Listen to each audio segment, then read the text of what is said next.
Assalamualaikum warahmatullahi wabarakatuh. Selamat berjumpa kembali di kuliah Fisika Dasar. Hari ini kita akan membahas tentang temperatur dan kalor, di mana video pembelajaran yang Anda saksikan pada saat ini pada dasarnya merupakan materi kuliah pengganti dari materi temperatur dan kalor yang seharusnya disampaikan pada pekan yang lalu, ya, pada pekan terakhir di bulan Oktober. Namun karena kita ada hari libur nasional dan juga cuti bersama, maka topik ini ya terpaksa harus ditunda, namun masih akan masuk ke dalam materi ujian, ya, materi ujian tengah semester yang akan Anda hadapi pada pekan ini.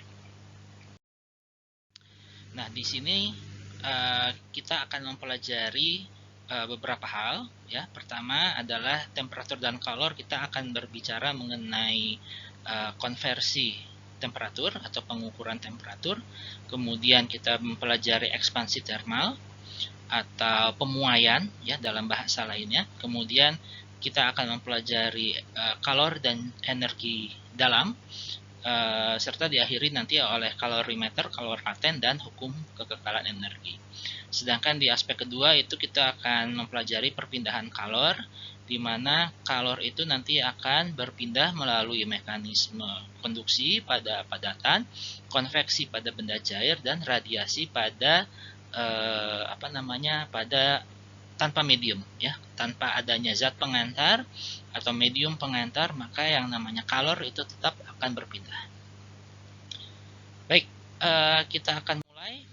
Kita selalu akan beranjak dari gambar ini, ya, di mana di bidang Anda di arsitektur, desain komunikasi visual dan perencanaan wilayah kota pasti nanti akan sedikit banyak berkaitan dengan rancang bangun suatu bangunan. Nah, oleh karena itu bisa Anda lihat, ya, di gambar ini bahwa yang namanya rumah, ya, yang namanya rumah atau bangunan itu pasti dibangun tidak asal-asalan. Jadi aspek kenyamanan pengguna rumah itu nanti merupakan salah satu aspek yang perlu diperhatikan oleh perancang dari rumah tersebut. Nah, oleh karena itu pemilihan bahan dibuat atau dipilih sedemikian rupa sehingga dia memberikan kenyamanan bagi penggunanya atau bagi penghuni rumah, sehingga apabila ada gangguan atau misalnya ada perubahan cuaca atau ada perubahan temperatur akibat terik sinar matahari ataupun terjadinya penurunan temperatur akibat tenggelamnya sinar matahari pada malam hari, maka rumah yang dibangun itu dibuat sedemikian rupa sehingga penghuninya masih merasa nyaman tinggal di rumah tersebut. Oleh karena itu pemilihan bahan maupun pemilihan ataupun perancangan tata ruang dan lain sebagainya maka harus mengikuti aspek-aspek tertentu yang nanti akan Anda pelajari di tingkat 2, 3 dan selanjutnya. Jadi aliran kalor, ya, aliran kalor dari temperatur tinggi ke temperatur yang lebih rendah itu harus dijaga sedemikian rupa sehingga penghuni di dalam rumah itu merasa nyaman. Nah, selain itu pula bahan-bahan yang digunakan untuk membangun rumah itu mau tidak mau, suka atau tidak suka, itu merupakan material yang sensitif terhadap temperatur. Nanti akan kita pelajari bahwa beberapa benda, ya, atau hampir semua benda itu nanti akan memiliki kemampuan untuk memuai, ya, untuk memuai atau mengalami ekspansi akibat pemanasan ataupun mengkerut akibat adanya pendinginan. Selain itu pula perabotan elektronik yang kita gunakan di kehidupan kita sehari-hari karena menggunakan arus listrik, ya, sebagai sumber energinya, maka akan terjadi inefisiensi di penggunaannya. Nah, oleh karena itu kita biasanya alat elektronik itu suka panas dan lain sebagainya, itu akibat adanya inefisiensi dari aliran listrik yang mengalir pada perabotan atau peralatan rumah tangga tersebut. Nah, oleh karena itu, kalau misalnya perabotan dan juga penempatan dari perabotan tersebut tidak diletakkan pada tempatnya atau tidak sesuai dengan spesifikasinya, maka akan menghasilkan temperatur tinggi atau kalor yang berlebihan di satu posisi dan lain sebagainya. Atau bahkan kalau misalnya ada ruangan yang dinyalakan pendingin ruangan atau air conditioner secara berlebihan, maka di situ akan terjadi pendinginan, ya, maka mungkin akan menimbulkan efek ketidaknyamanan pada penggunanya. Nah, begitu pula efek pada bahan, ya, misalnya Anda memilih bahan baku, misalnya beton maupun rangka besi dan lain sebagainya, sedapat mungkin ya memang walaupun dia itu sensitif terhadap temperatur, tapi tidak akan sampai merusak kekokohan, ya, atau ketahanan dari rumah yang Anda bangun tersebut atau struktur yang Anda bangun tersebut. Karena kalau misalnya rumah atau struktur bangunan atau misalnya papan pengumuman atau papan gapura selamat datang dan lain sebagainya, itu ternyata sangat sensitif terhadap perubahan temperatur, maka akan mempermudah dia menuju kerusakan, ya, dan lain sebagainya. Nanti akan ditujukan. Oke, jadi di kuliah ini kita akan memulai dari temperatur dan kalor. Bahasan pertama adalah berkaitan dengan pengukuran temperatur itu sendiri. Nah, pengukuran temperatur di dunia umum ini itu ada beberapa jenis, gitu ya. Ada yang berbasiskan kepada derajat Celcius dan ada yang berbasis derajat Fahrenheit. Nah, kalau yang derajat Fahrenheit itu biasanya digunakan di negara-negara yang menggunakan British Imperial Unit. Sedangkan untuk yang derajat Celcius itu lebih banyak digunakan misalnya seperti di Indonesia dan negara-negara yang sudah beralih ke metric system, ya. Nah, jadi di sini pengukuran suhu, ya, pengukuran temperatur biasanya dia menggunakan dua buah derajat pengukuran, yaitu Celsius dan Fahrenheit. Perbedaannya itu terletak pada titik didih air dan juga titik beku dari air. Nah, kalau titik bekunya itu didefinisikan untuk yang derajat Celcius itu di 0 derajat Celcius, sedangkan titik didihnya di 100 derajat Celcius. Namun di derajat Fahrenheit titik beku dan titik uap air ini berbeda. Kalau di Fahrenheit dia di 212 derajat Fahrenheit untuk titik uap, sedangkan untuk titik bekunya itu adalah 32 derajat Celcius. Nah, mengapa di sini ada perbedaan? Karena dulu pada saat Celsius dan Fahrenheit mendefinisikan prinsip pengukuran temperatur, yang satu menggunakan sampel air bening, yang satu menggunakan air asin. Nah, kalau Celsius dia menggunakan air asin, air bening, ya, air tawar, sedangkan kalau yang Fahrenheit dia menggunakan air asin. Sehingga dari situ terjadi perbedaan antara pengukuran dari derajat Celsius dengan skala derajat Fahrenheit. Nah, di sini, ya, perubahan dari 1 Celsius itu berbeda dengan perubahan dalam 1 Fahrenheit. Jadi konversinya 1 derajat Celcius adalah sama dengan 9/5 derajat Fahrenheit. Nah, ini kalau misalnya akan kita gunakan untuk mengkonversi dari satu unit ke unit yang lainnya, maka bisa kita lihat di contoh berikut. Misalnya di sini disebutkan contoh ini, misalnya seorang manusia yang sehat itu diperkirakan, ya, diasumsikan memiliki temperatur badan sebesar 98,6 derajat Fahrenheit. Nah, ditanyakan di sini berapakah 98,6 derajat Fahrenheit ini dalam skala Celsius.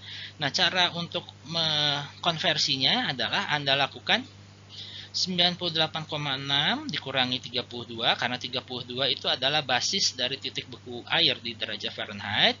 Kemudian kita dapatkan dia nilainya itu adalah 66,6 derajat Fahrenheit. Nah, baru 66,6 inilah yang nanti akan kita konversikan ke Celsius. Sehingga kita dapatkan faktor konversinya adalah 1 derajat Celsius per 9/5 derajat Fahrenheit dikalikan dengan 66,6 derajat Fahrenheit, akan kita dapatkan nilai derajat Celsiusnya adalah 37 derajat Celsius. Nah, karena titik beku air di derajat Celsius itu di 0 derajat, maka kita jumlahkan dengan 0 derajat menghasilkan 37 derajat Celsius. Jadi 98,6 derajat Fahrenheit itu adalah sebanding atau sama dengan 37 derajat Celsius. Nah, begitu pula dengan kebalikannya. Kalau misalnya kita ingin mengkonversi dari Celsius ke Fahrenheit, maka yang perlu kita lakukan adalah kita konversikan dulu, ya. Ya, sebetulnya ada tahapan yang disembunyikan di sini, yaitu 0, ya, 0 ditambah minus 20 sama dengan minus 20. Kemudian minus 20 derajat Celsius dikalikan dengan faktor konversi ke Fahrenheit, yaitu 9/5.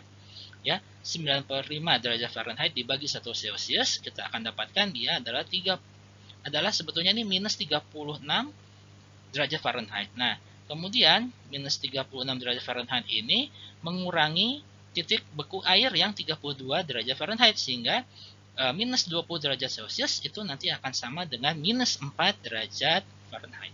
Ya, begitu cara mengkonversikannya. Nah, satuan lain yang biasanya digunakan selain Fahrenheit dan Celsius itu adalah Kelvin. Nah, kalau di temperatur yang menggunakan Kelvin, ini perubahannya, ya, antara 1 Kelvin dengan 1 Celsius itu sebetulnya sebanding. Namun yang membedakan di sini, adalah titik beku dari air, ya, itu tidak 0 Kelvin, tapi dia itu adalah sama dengan 273,15 Kelvin. Nah, sehingga kalau misalnya 0 derajat Celsius itu adalah sama dengan 273,15 Kelvin, maka titik uap air yang 100 derajat Celsius adalah sama dengan 373,15 Kelvin. Nah, berarti 0 derajat Kelvin itu berapa? 0 derajat Kelvin itu adalah sama dengan minus 273,15 derajat Celsius. Nah, mengapa ini spesial? Ya, mengapa di fisika, ya, terutama dan juga di ilmu-ilmu fundamental lainnya seperti di kimia dan juga di biologi dan fisika terutama, kenapa menggunakan derajat Kelvin? Karena derajat Kelvin itu memiliki kekhususan dalam hal sifat fisisnya. Jadi kalau misalnya air membeku di 0 derajat Celsius, tidak berarti bahwa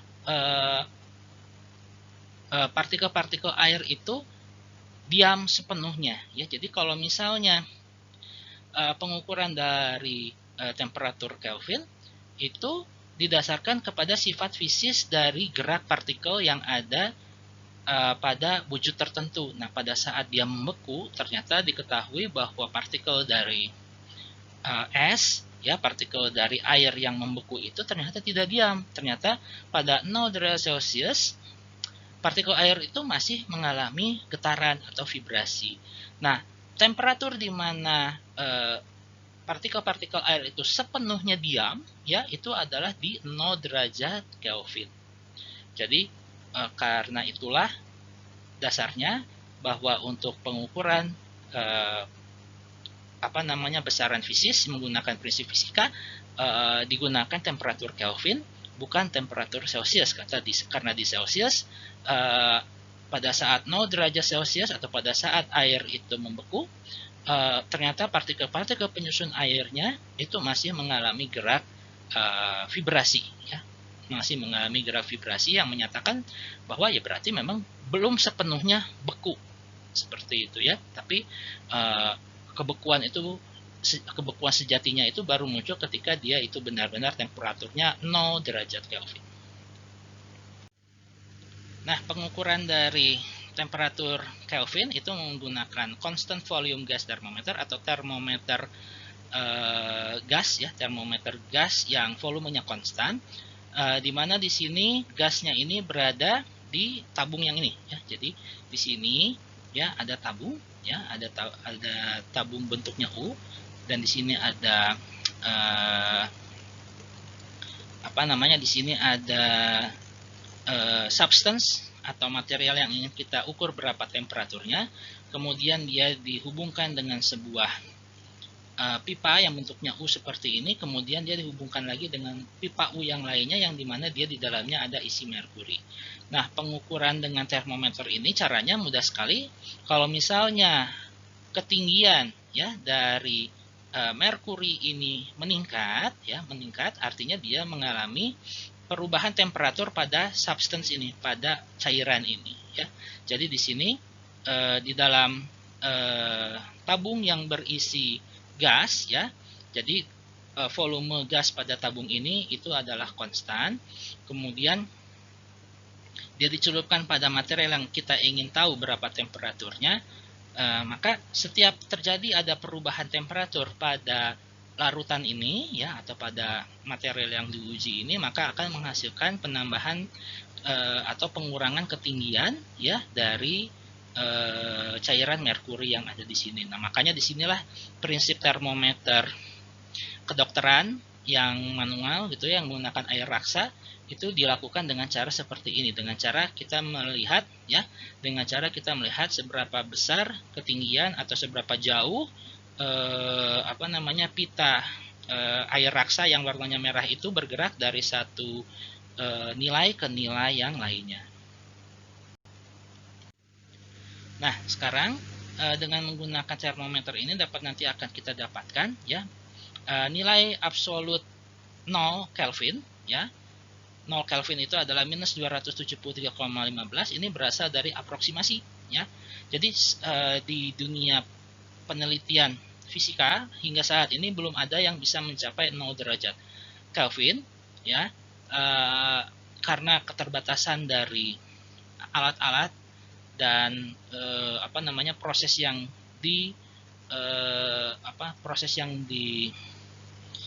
dilalui, ya, untuk mendapatkan sebuah benda yang memiliki temperatur 0 derajat Kelvin itu sangat rumit, ya, sehingga dilakukanlah aproksimasi sedemikian rupa sehingga nilai 0 derajat Kelvin tersebut akan kita dapatkan di minus 273,15 derajat Celcius, ya.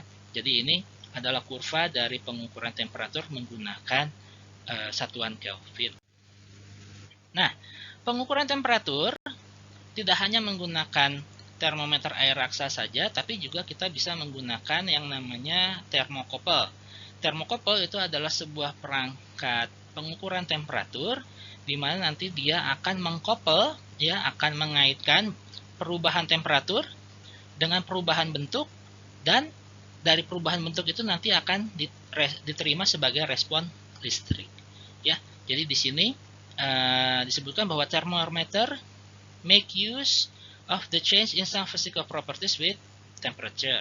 A property that change with temperature is a thermometric properties. Jadi sifat termometrik adalah kemampuan suatu benda untuk berubah sifat fisisnya akibat perubahan temperatur. Nah, di sini, ya, di pengukuran termokapel ini pada dasarnya kita menggunakan voltmeter biasa, namun sekarang ujung-ujungnya itu tidak digunakan untuk mengukur arus listrik ataupun tegangan listrik, tapi digunakan untuk mengukur temperatur. Caranya adalah ujung dari termokapel ini, ya, dari ujung dari termokapel ini disatukan, kemudian nanti termokapel ini nanti akan berubah bentuknya, ya, akan berubah bentuknya menjadi mengembang atau mengempis. Nah, mengembang atau mengempis ini akan menunjukkan bahwa zat yang diukur menggunakan termokapel itu mengalami kenaikan atau penurunan temperatur, ya.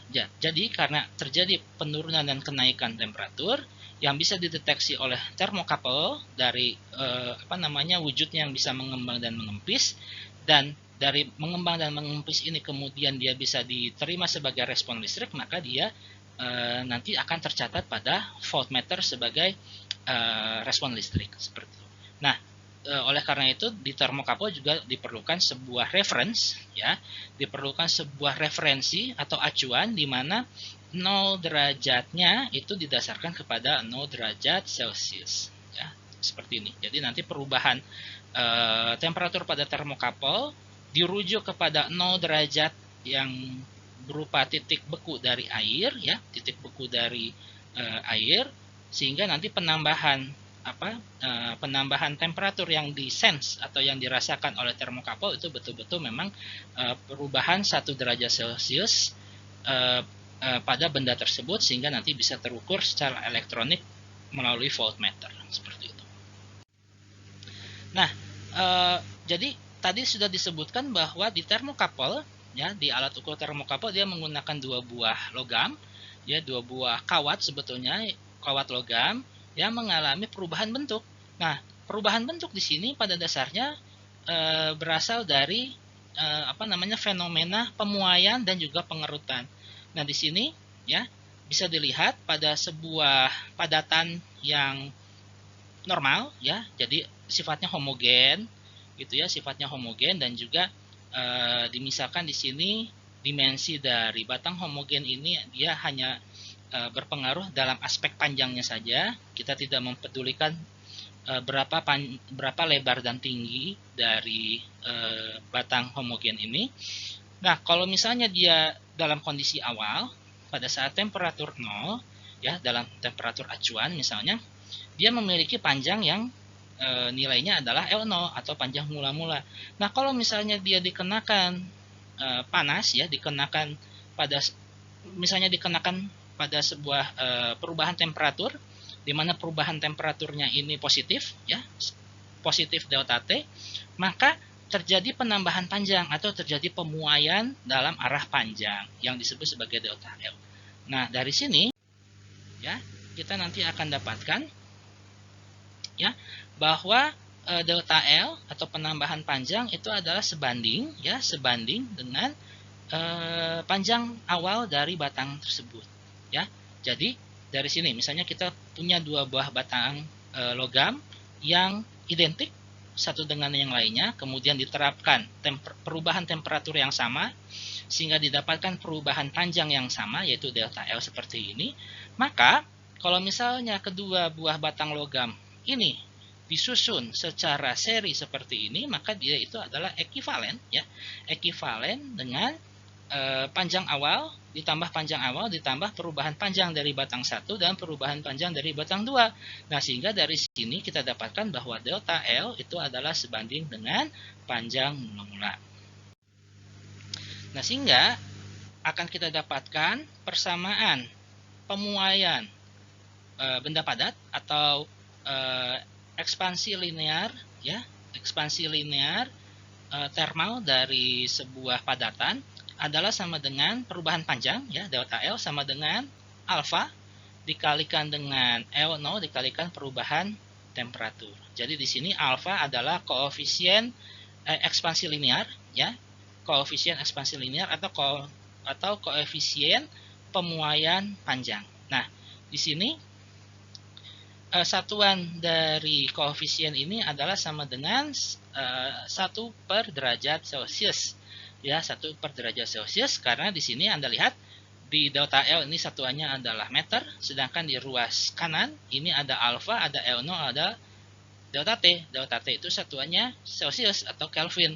Nah, sehingga koefisien alfa ini adalah faktor konversinya supaya satuan di kiri dan satuan yang ada di ruas kanan itu sama, maka dia satuannya itu adalah 1 per derajat Celcius atau 1 per derajat Kelvin.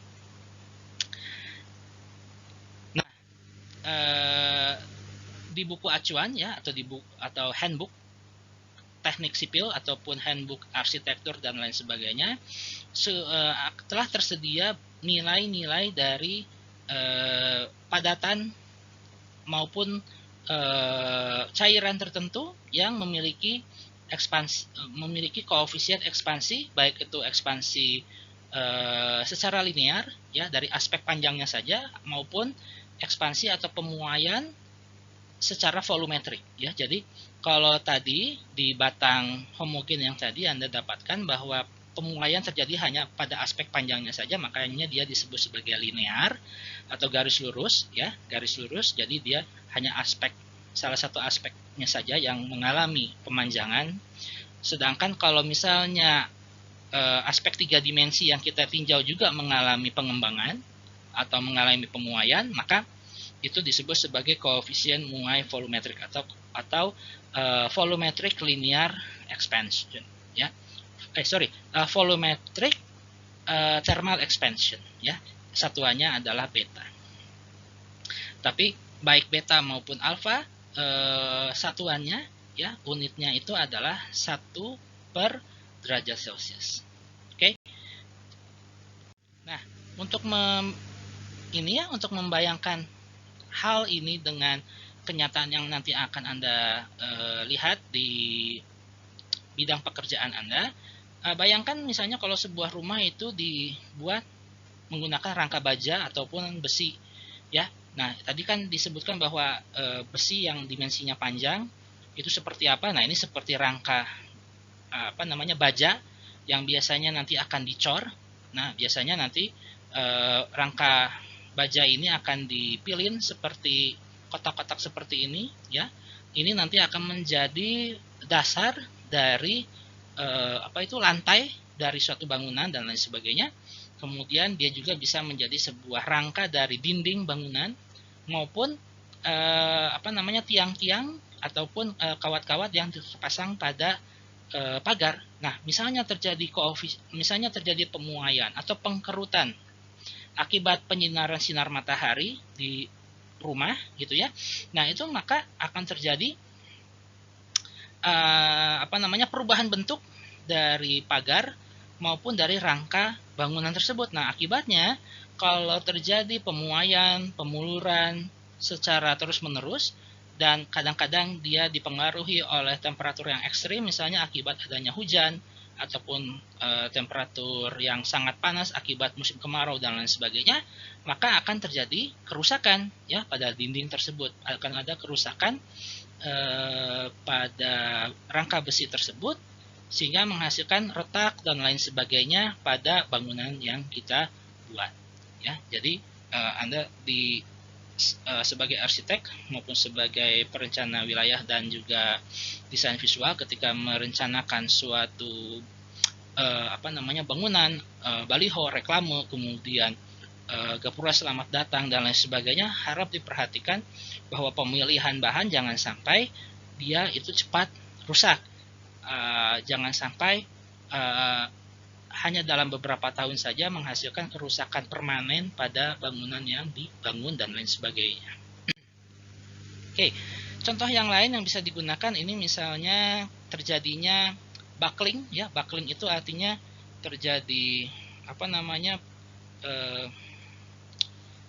undukan, ya, terjadi undukan akibat ubin itu mengalami pemanasan sehingga dia mengalami ekspansi termal atau pemuaian sehingga yang tadinya dia itu rata dia menjadi buckling, artinya dia mengembang, ya, mengembang seperti ini.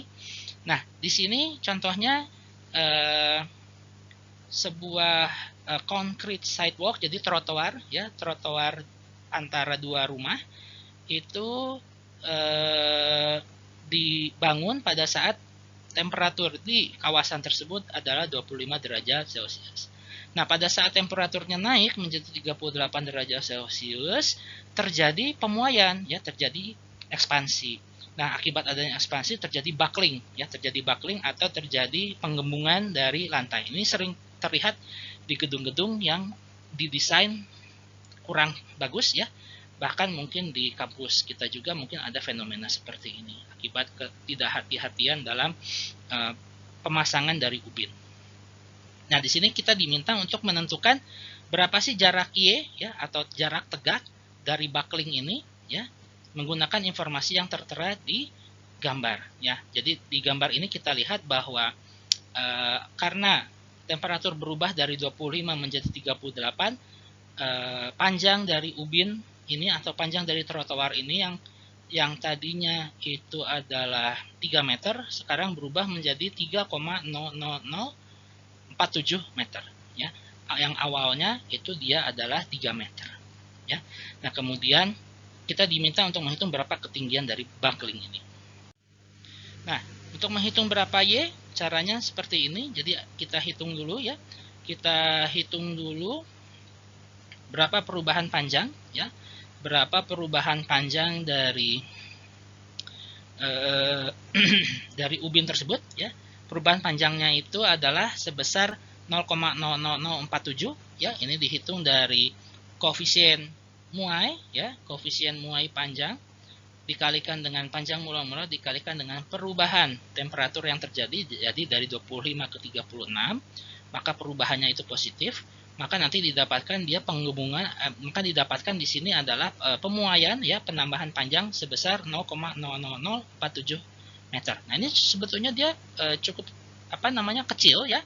Kalau dalam orde milimeter itu kurang dari 1 milimeter, tapi ternyata menghasilkan penggembungan yang signifikan. Nah, sehingga di sini jarak atau ketinggian dari penggembungan ini ya, jarak Y ini kita dapatkan dari persamaan Pythagoras persamaan Pythagoras segitiga sederhana ya, di mana sisi ini ya, sisi miringnya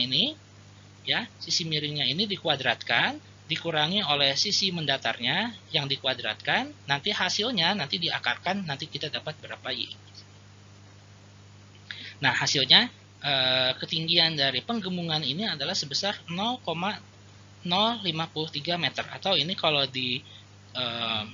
diukur dengan penggaris ya, dia adalah sebesar 5,3 cm ya, 5,3 cm itu sangat kentara ya. 5,3 cm itu gimana ya, sebesar ini mungkin ya, sebesar ini. Anda bisa bandingkan dia dengan penggaris yang biasa Anda gunakan untuk membuat garis ya.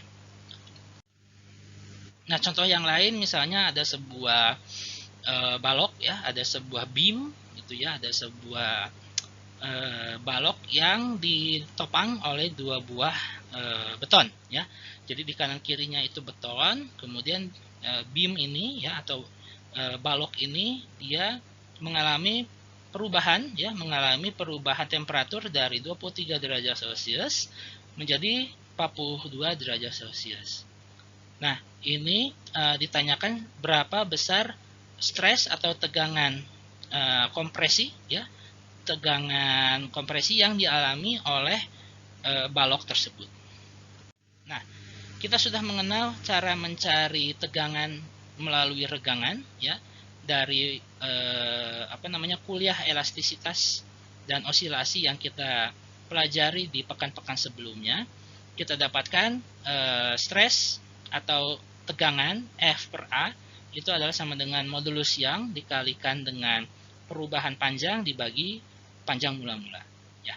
Panjang mula-mula perubahan panjang dibagi panjang mula-mula ini akan kita dapatkan di sini menggunakan hubungan koefisien menggunakan prinsip pemuaian ya, persamaan pemuaian yang kita dapatkan sebelumnya, sehingga di persamaan yang baru akan kita dapatkan bahwa tegangan yang dialami oleh balok atau stres dari balok tersebut adalah sama dengan modulus yang dikalikan koefisien muai dikalikan dengan perubahan temperatur.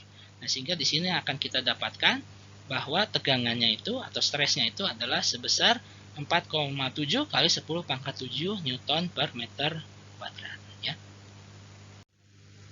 Nah, patut diperhatikan kalau misalnya Anda mencampur padatan ya, misalnya di sini Anda misalnya karena alasan estetika atau karena alasan desain ya, mengkreasikan dua buah logam menjadi satu sehingga menghasilkan keindahan atau nilai estetika tertentu.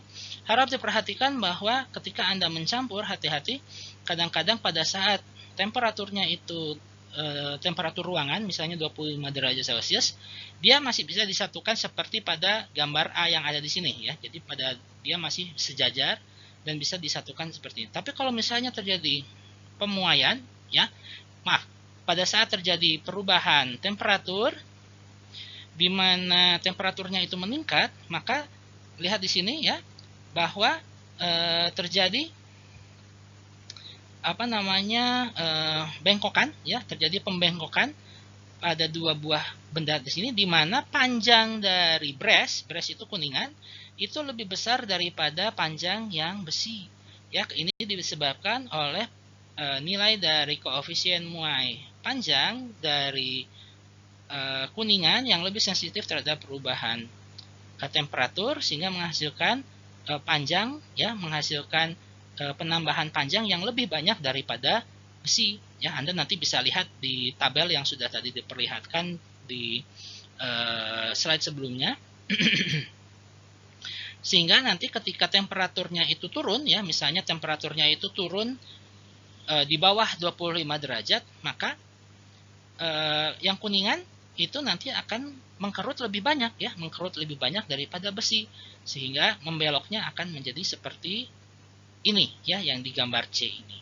Ya, jadi pada saat dia dipanaskan, dia memuai, ya, mengalami penambahan panjang yang signifikan, sedangkan pada saat temperaturnya itu di bawah temperatur normalnya, ya. Jadi normalnya ini yang A. Jadi kalau misalnya terjadi penurunan temperatur dari temperatur normalnya, akan didapatkan panjang dari kuningan itu menjadi lebih pendek, ya, panjangnya itu akan menjadi lebih pendek, ya. Ini diakibatkan oleh perbedaan koefisien muai dari besi dan juga kuningan. Nah, prinsip kerja dari pemuaian ini kemudian nanti bisa digunakan untuk beberapa hal, ya. Jadi yang namanya logam-logam tertentu memang digunakan untuk sebagai elemen panas dari sebuah perangkat atau perabotan elektronik. Misalnya di sini untuk teko, ya, untuk teko elektronik kita tidak menggunakan sumber api, ya, tidak menggunakan sumber api di wajan, tapi dia menggunakan besi yang dipanaskan secara elektrik. Jadi dia dihubungkan secara langsung kepada arus listrik. Nah, karena besi yang digunakan di sini tidak dilapisi oleh plastik dan lain sebagainya, maka dia berhubungan langsung dengan udara sehingga muncul api di situ, ya. Karena elektron-elektron yang ada di situ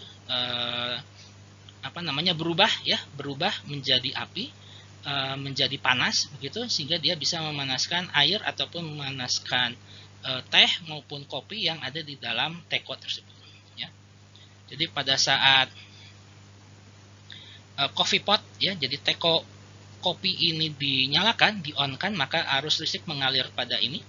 Arus listrik mengalir pada batangan besi, kemudian dia mengembang sedikit, ya, mengalami pengembangan sedikit, sambil elektron-elektron yang ada di dalam besi ini, ya, itu mengalami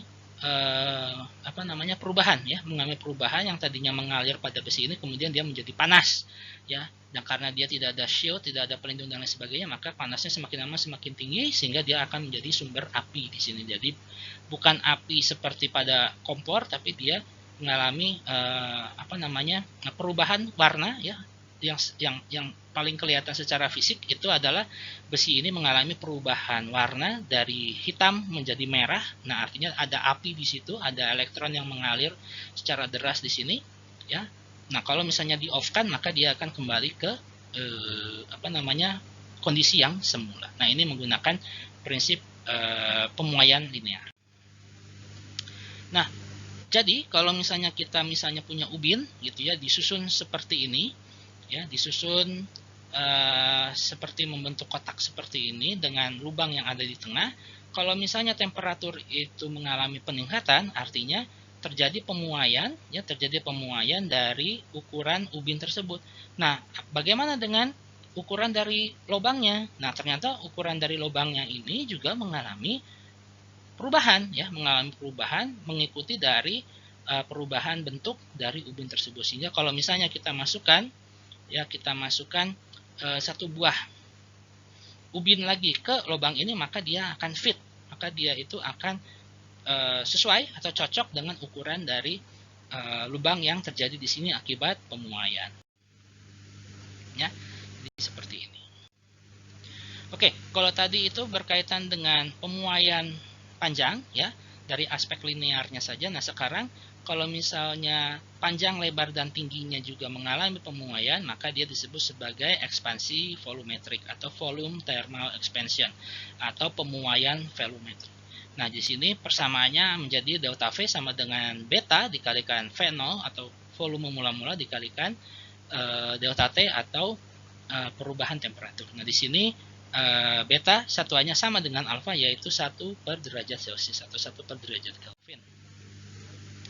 Nah, di sini perubahan atau pemuaian secara volumetrik bisa digunakan untuk mengukur seberapa banyak volume air pendingin atau coolant yang tumpah ya akibat pemuaian pada radiator maupun pemuaian pada cairan coolant.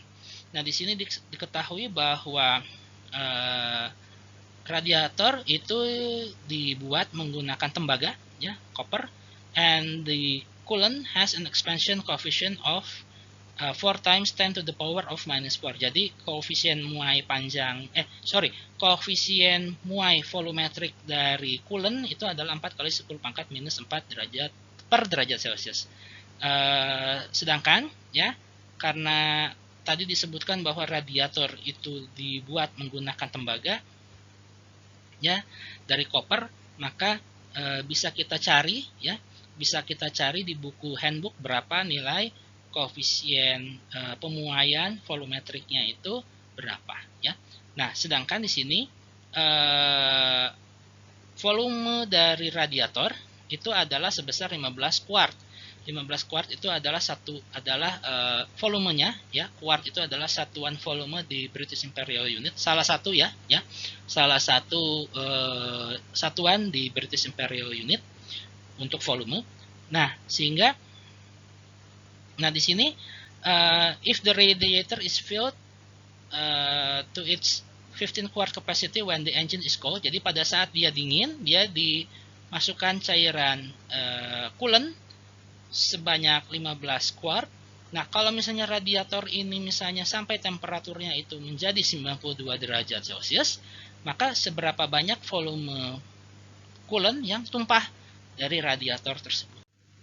Nah, caranya untuk mengetahui ini, kita ukur dulu berapa penambahan volume dari cairan coolant apabila terjadi perubahan temperatur sebanyak 86 derajat Celcius ya. Tadi dari 6 derajat Celcius ke 90-an ya, ke 90-an, maka perubahannya itu adalah 86 derajat Celcius dikalikan 15 quart dikalikan dengan koefisien muai volumetrik dari coolant, sehingga kita dapatkan delta V adalah 0,53 quarts.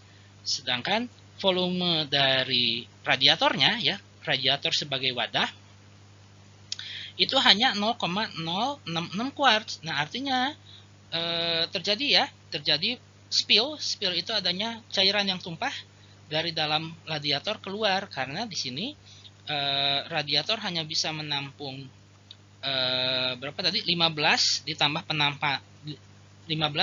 penambahan volumenya yaitu 0,066, sedangkan volume dari cairan coolant itu adalah 15 ditambah 0,53. Nah, artinya ada cairan coolant yang tumpah dari radiator sebanyak 0,46 quarts. Nah, selanjutnya untuk air maka dia akan memiliki nilai pemuaian tertentu, di mana sifat yang menarik dari air adalah densitasnya ya, massa jenisnya itu pada temperatur 4 derajat Celcius itu dia akan memiliki densitas yang paling tinggi, yaitu mendekati 1000 kg per meter kubik.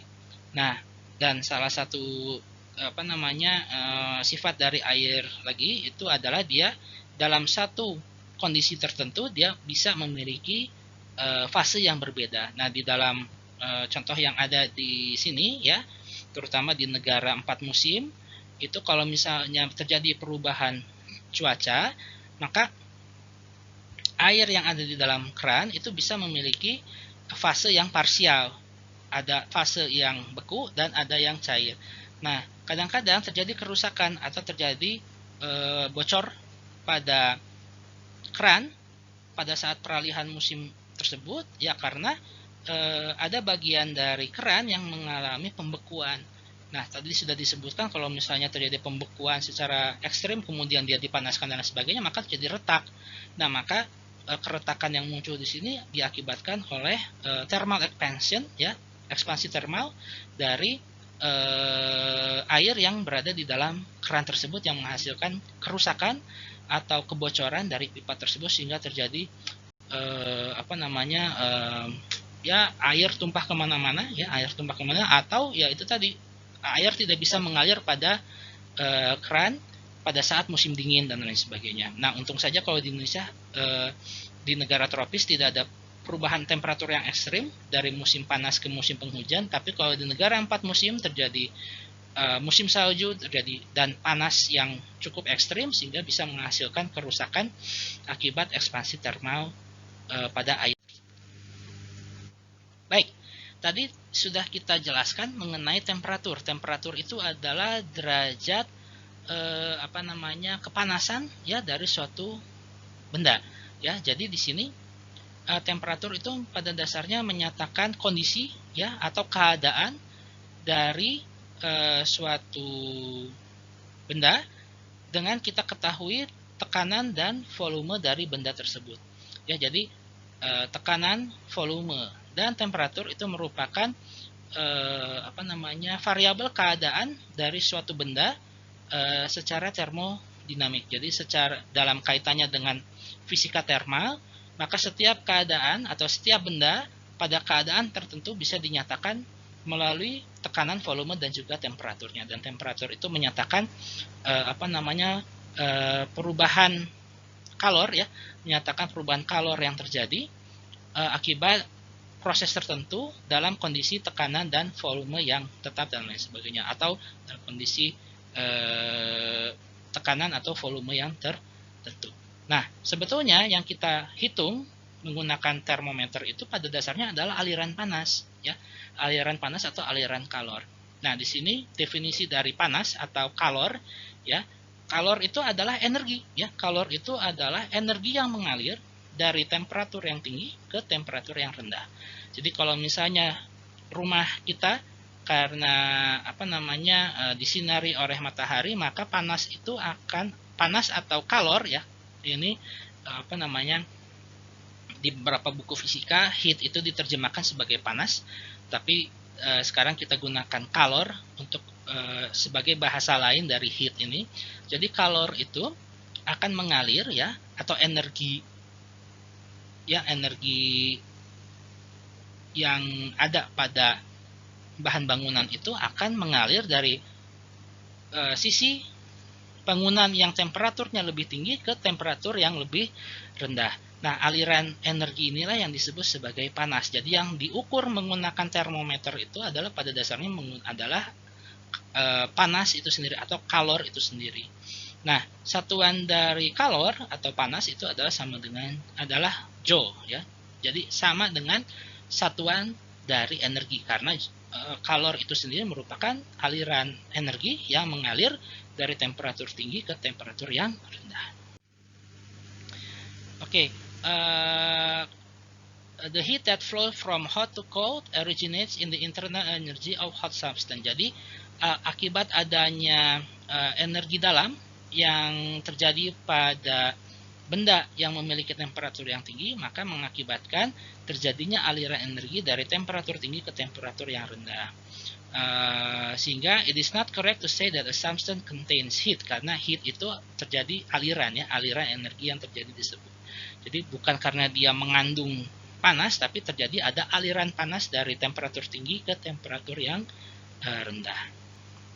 Seperti contohnya pada gambar yang ada di kanan ini, kalau misalnya kita memegang kopi yang baru saja diseduh di temperatur 80 derajat Celcius, sedangkan suhu badan kita itu yang normal itu adalah 36 sampai 37 derajat Celcius, maka akan terjadi perpindahan kalor dari cangkir kopi yang panas tersebut ke lengan kita, ya, ke lengan kita yang temperaturnya lebih rendah. Nah, kalau misalnya yang kita pegang itu adalah es teh manis, maka terjadi pemindahan kalor dari temperatur kita yang 36 derajat Celcius menuju cangkir es teh manis yang misalnya temperaturnya itu sekitar 10 derajat Celcius atau 18 derajat Celcius. Oke, cara untuk menghitung kalor adalah seperti berikut ya. Jadi untuk bahan-bahan yang padat ataupun yang liquid, kalor itu diukur atau dihitung dari persamaan MC delta T. Jadi Q di sini adalah kalor ya, panas yang dihasilkan. Kemudian M adalah massa dari padatan maupun fluida yang kita tinjau. Delta T perubahan temperatur, dan C disebut sebagai kapasitas spesifik ya, kapasitas spesifik dari kalor. Nah, unit atau satuan dari kapasitas panas ya, kapasitas kalor ini adalah joule per derajat Celcius per kilogram ya. Nah, di sini ya, karena tadi di contoh yang sebelumnya aliran energi ini mengalir dari temperatur tinggi ke temperatur yang rendah, maka nilai Q itu sendiri bisa negatif atau positif ya. Jadi kalau delta T-nya itu positif, jadinya terjadi penambahan temperatur, maka Q-nya itu positif. Tapi kalau misalnya yang terjadi adalah pengurangan temperatur, maka Q-nya bisa negatif. Nah, berikut disampaikan kapasitas kalor spesifik dari masing-masing padatan dan juga fluida ya, yang bisa nanti Anda lihat juga di buku pegangan teknik sipil maupun di buku pegangan arsitektur maupun buku pegangan keteknikan yang lainnya. Oke, aplikasi ya, kita contoh soal di sini seorang pelari ya, seorang pelari jogging, bobotnya itu adalah 65 kg, menghasilkan kalor sebesar 8 kali 10 pangkat 5 Joule. Nah, panas ini atau kalor ini dikeluarkan ya, remove from the body by a variety of means. Jadi kalor ini dikeluarkan oleh badan secara biologi ke lingkungan ya. Nah, sekarang ditanya berapa perubahan temperatur yang terjadi karena kita menghasilkan kalor sebesar 8 kali 10 pangkat 5 dari dari kegiatan olahraga ini, dengan asumsi bahwa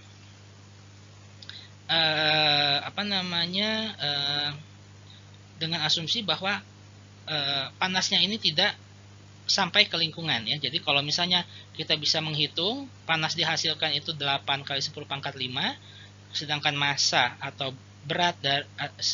massa dari jogger tersebut adalah 65 kg ya, maka hitung berapa ininya, hitung berapa perubahan temperatur yang terjadi. Nah, sekarang kita pilih C-nya itu adalah 3500 Joule per kilogram Celsius. Itu berasal dari tabel yang sebelumnya yang berkaitan dengan tubuh dari manusia ya, kapasitas kalornya itu nilainya segitu, sehingga nanti perubahan temperaturnya itu adalah sebesar 3,5 derajat Celcius. Jadi akibat orang ini berlari ya, melakukan olahraga jogging, maka dari temperatur normalnya yang misalnya 36 derajat Celcius terjadi perubahan atau peningkatan temperatur pada badannya sehingga menjadi misalnya 39,5 derajat Celcius gitu ya. Jadi bukan karena penyakit, tapi karena dia melakukan olahraga menghasilkan kalori sebesar 8 kali 10 pangkat 5 Joule. Nah, berbeda dengan padatan dan fluida, untuk gas pengukuran dari kalor itu harus ada treatment khusus ya, ada treatment khusus karena dia harus diukur dalam kondisi tekanan tertentu atau volume tertentu. Nah, sehingga nanti pengukurannya akan berbeda dengan yang padatan. Kalau padatan mudah, kita tinggal menghitungnya menggunakan MC delta T. Nah, satuan lain untuk panas atau kalor itu kita menggunakan satuan kalori yang biasa Anda jumpai di hal-hal yang berkaitan dengan kesehatan atau hal-hal yang berkaitan dengan gizi dan maupun yang berkaitan dengan kandungan gizi ya, kandungan gizi yang ada pada suatu makanan tertentu itu menggunakan satuan kalori. Jadi kalau misalnya tadi 8 kali 10 pangkat 5 joule energi yang dihasilkan dari kegiatan jogging tersebut, maka bisa dihitung berapa kalori yang dikeluarkan oleh tubuh ke lingkungan. Nah, sehingga dia bisa mengkompensasi makanan yang dia konsumsi, ya, sehingga tidak menjadi lemak atau tidak menjadi hal-hal yang tidak berguna di tubuh pelari tersebut. Oke, prinsip pengukuran dari kalor itu seperti ini. Jadi substrat yang ingin kita hitung ya itu ditempatkan dalam sebuah wadah yang tertutup rapat sehingga tidak terjadi kalor yang keluar ke lingkungan maupun ada kalor yang masuk dari lingkungan menuju ke sistem tersebut ya. Jadi pengukurannya itu berada dalam satu sistem yang tertutup seperti ini. Jadi misalnya kita punya sebuah material yang kita ingin ukur berapa temperaturnya, maka kalau misalnya kita tahu berapa perubahan temperatur akibat adanya benda misterius ini ke dalam sebuah air gitu ya, misalnya nanti kita akan dapatkan berapa kalor yang dihasilkan oleh material yang kita ketahui tersebut. Ya. Misalnya contohnya seperti ini, kalorimeter terbuat dari 0,15 kg aluminium yang diisi oleh 0,2 kg air. Nah, mula-mula temperatur aluminium dan juga air itu adalah 18 derajat Celcius. Kemudian sebuah massa yang besarnya 0,04 kg dimasukkan ke dalam kalorimeter sehingga menyebabkan material ini ya menghasilkan pemanasan sebanyak 97 derajat Celcius. Nah, 90 derajat Celcius ya, material ini temperaturnya 97 derajat Celcius, massanya adalah 0,04. Nah, setelah sekian lama terjadi kesetimbangan antara aluminium, air dan juga substrat yang ingin kita ukur, di mana di kesetimbangan itu tercapai pada 22 derajat Celcius. Nah, hitung berapa specific heat capacity atau kapasitas spesifik dari kalor dari material yang tidak kita ketahui tersebut. Nah, caranya cukup mudah, kita menggunakan hukum kekekalan energi di sini ya, hukum kekekalan energi di mana energi yang dihasilkan oleh material yang kita tidak tahu itu akan sama dengan total dari kalor dari aluminium dan kalor dari air. Nah, sehingga nanti dengan menggunakan cara perhitungan seperti ini nanti akan kita dapatkan bahwa kapasitas spesifik dari kalor dari benda yang tidak kita ketahui itu nilainya adalah sama dengan 1300 joule per kilogram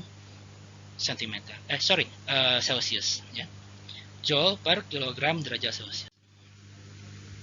Nah, hal yang lain yang terkait dengan temperatur adalah sebuah material tertentu itu nanti bisa memiliki 3 buah fase akibat penambahan dan pengurangan temperatur. Jadi kalau bisa kita bayangkan misalnya air ya, air itu kalau misalnya temperaturnya sangat dingin dia menjadi es. Kalau misalnya temperaturnya sangat tinggi, dia itu menjadi uap air. Jadi kalau temperaturnya itu sangat rendah, dia membeku menjadi es. Sedangkan kalau temperaturnya itu tinggi sekali, dia berubah menjadi water vapor atau uap air. Ya, seperti itu. Nah, begitu pula dengan besi, begitu pula dengan air raksa, begitu pula dengan hidrogen, nitrogen dan lain sebagainya. Sebetulnya masing-masing zat itu dia bisa memiliki 3 buah fase, yaitu fase padat, cair maupun gas. Ya. dan perubahan dari satu bentuk ke bentuk yang lainnya sudah kita kenal sejak SMA. Ada proses membeku, ada proses menguap, ada proses menyublim, dan lain sebagainya. Nah, perubahan fase dari satu wujud ke wujud yang lainnya bisa direpresentasikan pada gambar berikut. Misalnya di sini ya, es berubah temperaturnya dari minus 30 menjadi 0, maka kalor yang dihasilkannya akan menjadi linear seperti ini karena kita punya grafik temperatur terhadap kalor. Jadi ini kalornya yang di sumbu horizontal, sedangkan temperaturnya ini yang vertikal. Maka nanti grafiknya seperti ini ya. Pada saat kalor itu naik ya, ternyata temperaturnya itu juga naik pada saat dia wujudnya adalah es. Pada saat temperaturnya itu adalah 0 derajat Celcius, terjadi peningkatan kalor tapi tidak ada peningkatan temperatur. Di sini terjadi yang namanya perubahan bentuk atau peristiwa pencairan. Nah, kemudian setelah air itu betul-betul mencair, maka dari 0 sampai 100 derajat Celcius, kalornya juga menjadi linear seperti ini. Nah, kemudian dari proses dari cair menuju uap, ini terjadi penambahan kalor yang cukup signifikan di 100 derajat Celcius sampai dia nanti akhirnya berubah seluruhnya menjadi uap air. Nah, kondisi di mana temperatur ini konstan ya, baik itu pada peristiwa pencairan dan penguapan, itu nanti akan kita dapatkan sebagai kalor laten ya. Kalor laten. Nah, kalor laten ini adalah sebuah koefisien ya, yang satuannya itu adalah joule per kilogram. Nah, tidak ada per derajat Celcius karena di sini dia nilainya, karena di sini perubahan dari kalor atau nilai perubahan kalornya ini terjadi pada nilai temperatur yang spesifik. Misalnya tadi di 0 derajat Celcius pada saat terjadi peristiwa pencairan, maupun di 100 derajat Celcius di peristiwa penguapan ya, sehingga kalornya itu tidak bergantung kepada temperatur karena dia pasti berada di suatu temperatur yang spesifik, tidak membutuhkan perubahan temperatur untuk menghasilkan kalor dalam peristiwa perubahan fase dari cair ke padat, dari padatan ke cair, dan juga dari cair ke uap dan lain sebagainya. Nah, berikut adalah nilai-nilai kalor laten untuk masing-masing material ya. Untuk masing-masing material ini ada melting point, boiling point. Jadi ada titik beku, ada titik didih, kemudian ada kalor laten cairan, dan ini adalah kalor laten penguapan ya.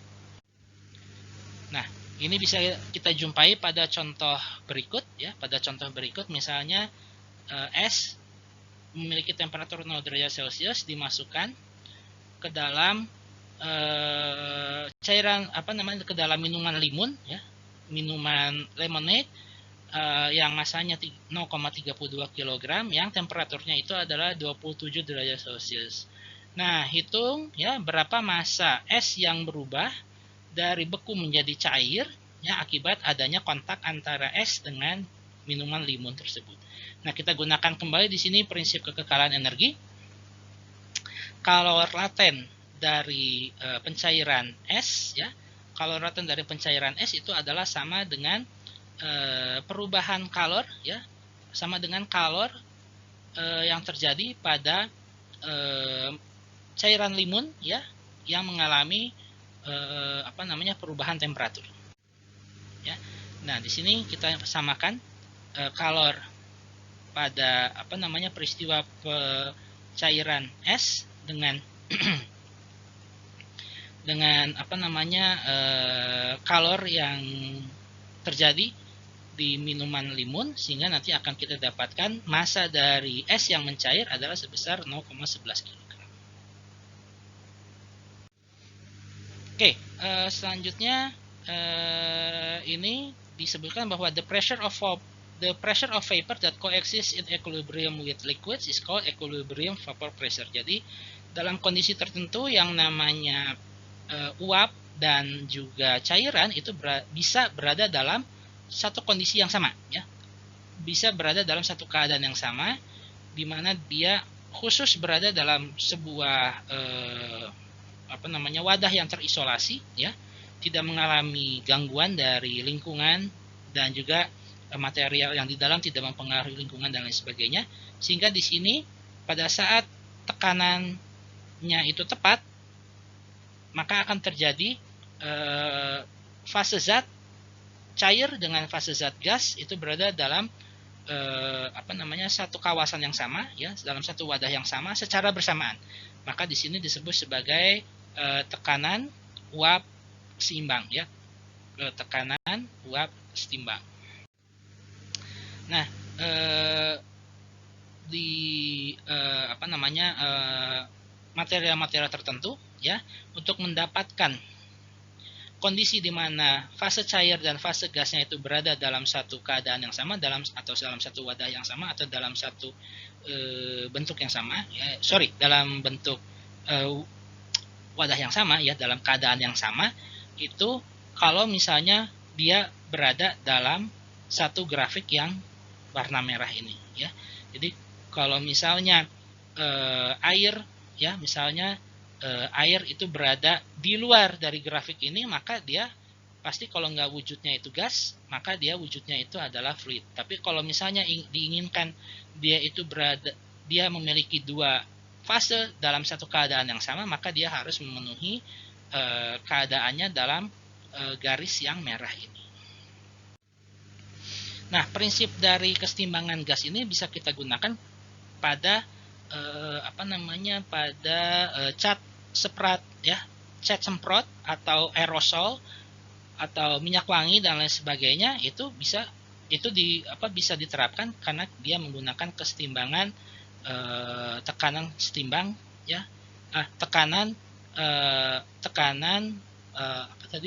vapor equilibrium, ya, tekanan uap setimbang seperti berikut. Jadi cairan di sini bisa keluar dari dalam botol, keluar karena ada gas, ya, karena ada gas yang ada di situ yang tekanannya itu tinggi. Nah, kalau misalnya ada tekanan tinggi, ya, maka dia bisa mendorong air masuk melalui pipa seperti ini, melalui sedotan atau pipa seperti ini, sehingga di sini seiring dengan cairannya itu berkurang, maka tekanan dari uapnya ini menjadi meningkat, ya, sehingga kalau misalnya disemprot, misalnya tombol ini ditekan gitu, ya, maka tekanan uap yang ada di dalam ini menjadi tinggi sehingga dia bisa mendorong air keluar dari lubang ini menuju keluar. Sedangkan di luar sendiri itu tekanannya adalah tekanan atmosfer gitu, ya. Jadi air ini bisa mengalir dari wadah tersebut dari tekanan yang tinggi di dalam, ya, akibat adanya fase gas yang ada di sini mendorong cairan tersebut, ya, cairan yang ada di dalam wadah tersebut menjadi keluar. Nah, selanjutnya, as in case of liquid vapor equilibrium, a solid can be in equilibrium with liquid phase. Jadi tidak hanya gas dan juga cairan, fase solid dengan cairan juga bisa terjadi dalam satu kondisi yang sama. Jadi sepanjang dia mematuhi grafik yang warnanya merah ini, maka dia bisa memiliki dua wujud dalam satu keadaan yang sama. Oke, besaran yang lain yang perlu dipelajari ini adalah kelembapan, ya. Kelembapan ini diukur karena udara sebetulnya itu terdiri dari banyak gas, sedangkan kelembapan itu spesifik menyatakan presentasi uap air yang terkandung oleh udara tersebut. Jadi di sini partial pressure of water vapor depends on the weather condition. Jadi tekanan parsial dari uap air itu bergantung kepada kondisi cuaca. It can be low as 0, jadi nilai dari partial pressure ini bisa nilainya 0, or as high as the vapor pressure of water at the given temperature, atau tinggi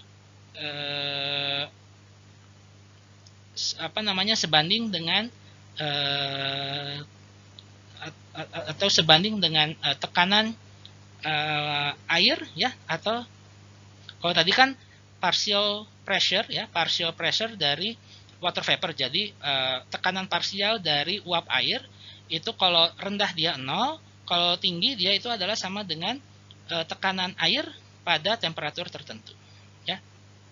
Jadi to provide an indication of how much water vapor in the air, jadi untuk menunjukkan seberapa besar uap air di udara, maka digunakanlah satuan relative humidity atau kelembapan relatif.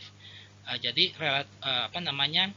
relative humidity ini dihitung dalam satuan persen, yaitu dengan menggunakan atau perbandingan antara partial pressure atau tekanan parsial dari water vapor dari uap air berbanding kepada pressure vapor equilibrium atau tekanan uap setimbang dari air pada temperatur tertentu. Jadi dia membandingkan antara tekanan parsial dari uap air terhadap tekanan dari air pada temperatur tertentu. Nah, misalnya seperti ini, suatu hari partial pressure of water vapor is 2 kilopascal. Jadi pada satu hari tekanan parsial dari uap air adalah 2 kilopascal. Nah, dengan menggunakan kurva penguapan, tentukan berapa kelembapan relatif pada saat dia 32 derajat Celcius. Nah, jadi kita dapatkan di sini pada saat dia itu adalah pada saat temperatur itu 32 derajat Celcius, ternyata didapatkan bahwa tekanan dari air itu adalah 4,8 kali 10 pangkat 3 atau 4,8 kilopascal. Nah, kita bandingkan 2 kilopascal ini dengan 4,8 kilopascal. Nah, sehingga nanti akan kita dapatkan relative humidity atau kelembapan relatif dari uap air di udara itu adalah sebesar 42%. Nah, 42% ini kalau kita rasakan itu nggak terlalu panas.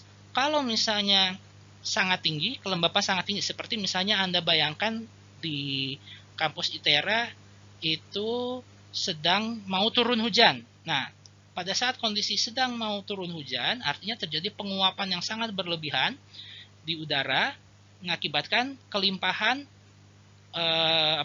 uap air di udara.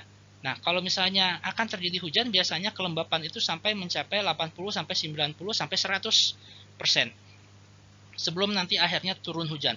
Nah, makanya pada saat kelembapannya itu sangat tinggi, yang akan kita rasakan dari kulit kita itu panas yang luar biasa atau temperatur yang tinggi sekali. Nah, begitu pula kalau misalnya dew point itu adalah titik pengembunan ya. Kalau tadi itu adalah relative humidity yang didasarkan kepada penguapan gitu ya, didasarkan kepada penguapan. Sedangkan kalau di sini adalah titik pengembunan. A temperature at which relative humidity is 100% is called as dew point. Jadi kalau misalnya relative humidity atau kelembapan relatif itu adalah mencapai 100%, maka dia disebut sebagai dew point. Makanya pada saat relative humidity atau kelembapan relatif itu mencapai 100%, maka terjadilah pengembunan. Nah, akibatnya terjadi hujan yang bisa kita rasakan pada beberapa bulan terakhir ini. Jadi pada saat kelembapan itu mencapai 100%, maka muncullah hujan yang menjadikan uap air itu berubah menjadi air kembali. Itu ya. Nah, di sini ya bisa kita aplikasikan ya prinsip dari humiditas atau kelembapan ini dalam penggunaan AC ya, dalam penggunaan ruangan pendingin, di mana kita pada dasarnya ingin supaya ruangan yang ada di dalam itu relatif lebih dingin daripada di luar. Nah, caranya adalah udara yang ada itu disaring sedemikian rupa sehingga kelembapannya berkurang ya. Kalau kelembapannya berkurang artinya udaranya menjadi lebih dingin. Karena kalau ia lembab maka dia relatif lebih panas ya, lebih relatif temperaturnya itu lebih tinggi.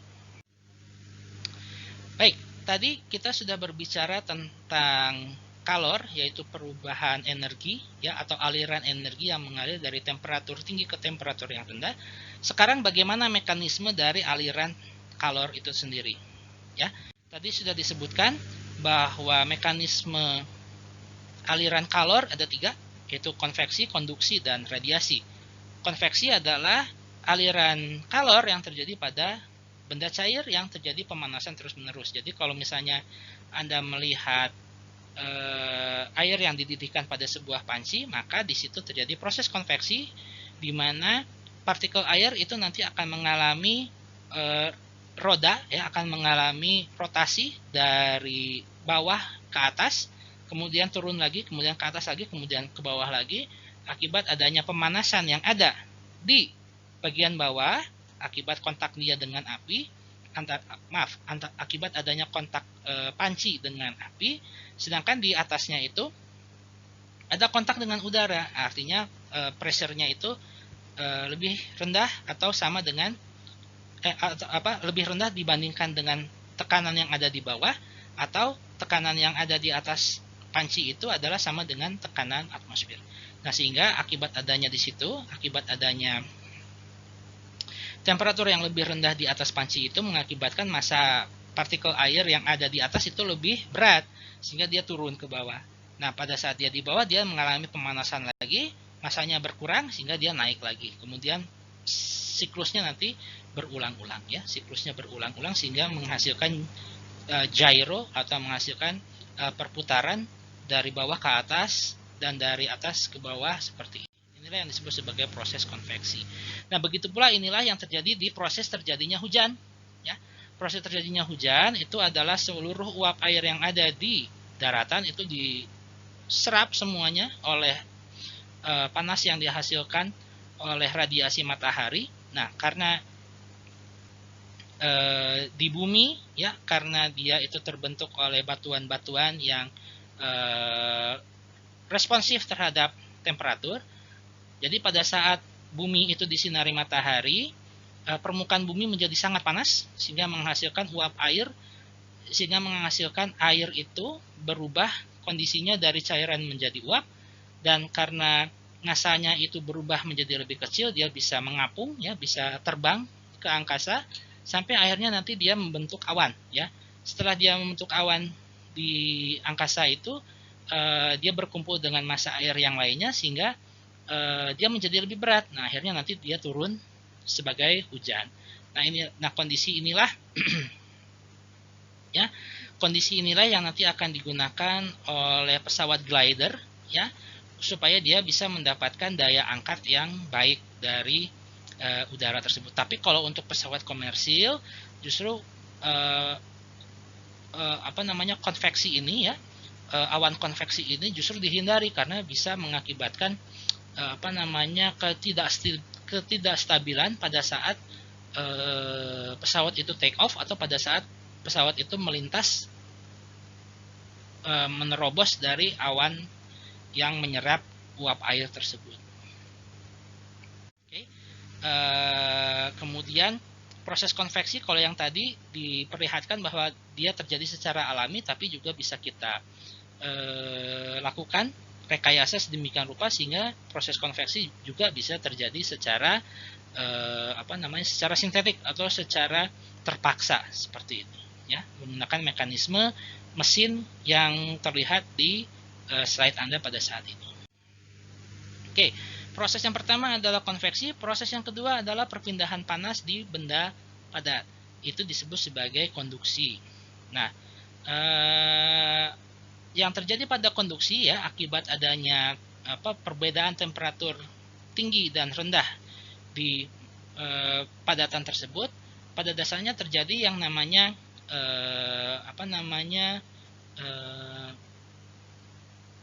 pergerakan, ya, terjadi pergerakan dari elektron-elektron penyusun solid tersebut sehingga mengakibatkan terjadinya collision. Collision itu adalah tumbukan antara satu elektron dengan elektron yang lainnya, ya, sehingga terjadi perpindahan energi dari temperatur panas ke temperatur yang dingin. Nah, kalau misalnya padatan itu mudah mengalirkan panas atau mengalirkan kalor, maka dia disebut sebagai konduktor panas. Tapi kalau buruk menghantarkan kalor, dia disebut sebagai insulator panas, ya. Jadi kalau konduktor dia mudah mengalirkan panas, tapi kalau buruk dia disebut sebagai isolator panas.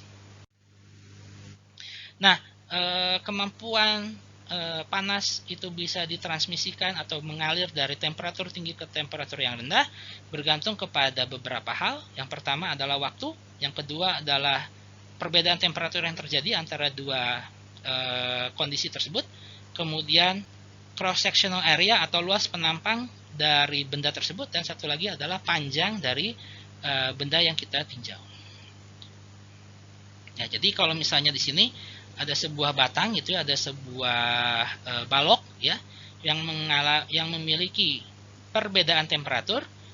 Di sini yang di sebelah kiri itu temperaturnya tinggi, sedangkan yang sebelah kanan temperaturnya rendah, maka akan terjadi perpindahan kalor atau aliran kalor dari kiri ke kanan ya, karena ini yang lebih tinggi, ini yang lebih rendah, akan mengalir kalornya, dan besar dari kalor tersebut dipengaruhi oleh panjang dari balok tersebut, luas penampangnya, perbedaan temperatur antara sebelah kiri dan kanan, dan waktu yang dibutuhkan untuk energi ini supaya bisa mengalir. Nah, sehingga persamaannya nanti menjadi seperti ini. Untuk konduksi, peristiwa konduksi itu adalah sama dengan koefisien konduktivitas ya, thermal conductivity dikalikan luas penampang dikalikan perbedaan temperatur dikalikan dengan waktu dibagi dengan panjangnya.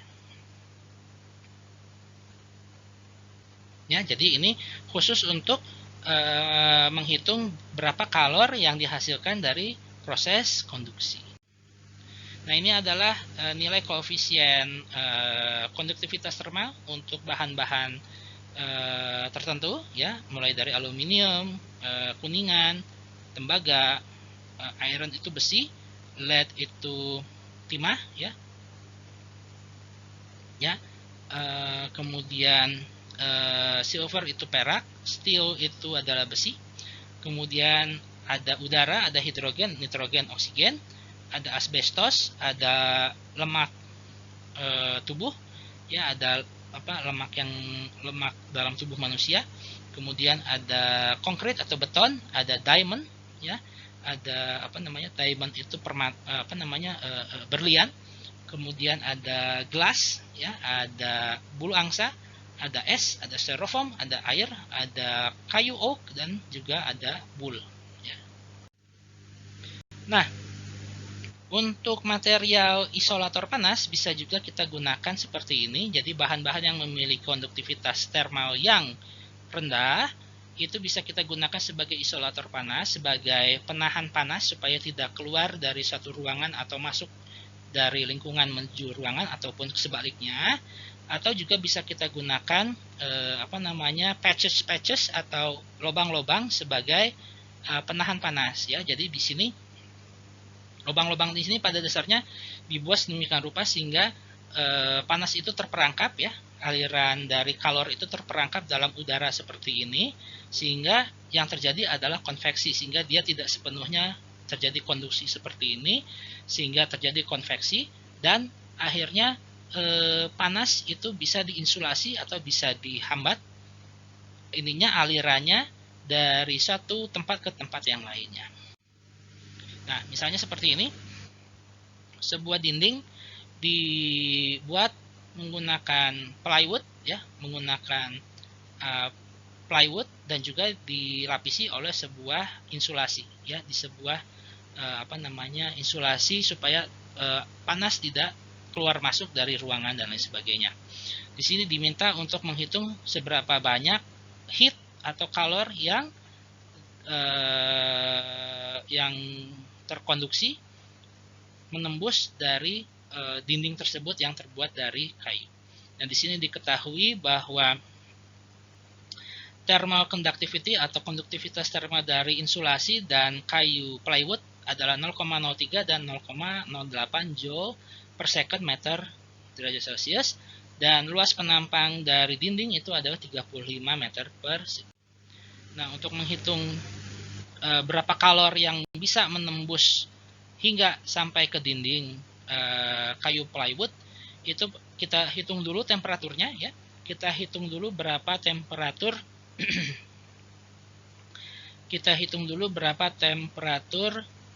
yang berada di permukaan batas antara plywood dengan insulasi. Nah, Caranya adalah seperti ini dan kita akan dapatkan T-nya itu adalah 5,8 derajat Celcius. Nah, baru dari sini kita akan dapatkan berapa kalor ya yang menembus insulasi menggunakan prinsip seperti ini, sehingga nanti kita dapatkan kalornya itu adalah sama dengan 9,5 kali 10 pangkat 5 Joule ya.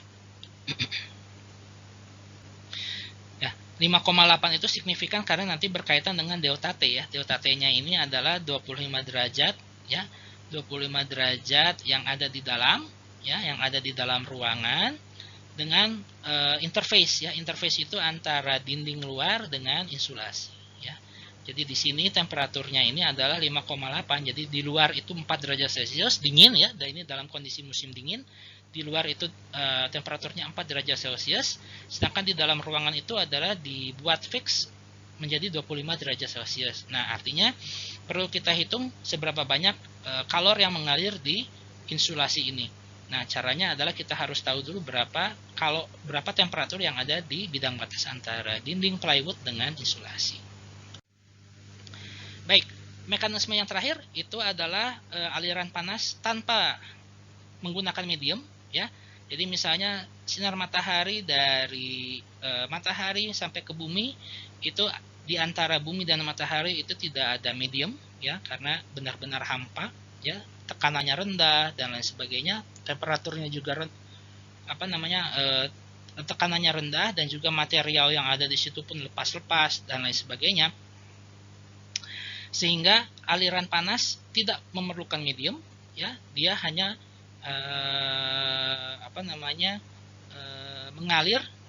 mengalir tanpa memiliki medium untuk perambatan. Kalau sebelumnya di konveksi medium perambatannya itu adalah air atau fluida, sedangkan kalau konduksi maka medium perambatannya itu adalah padatan.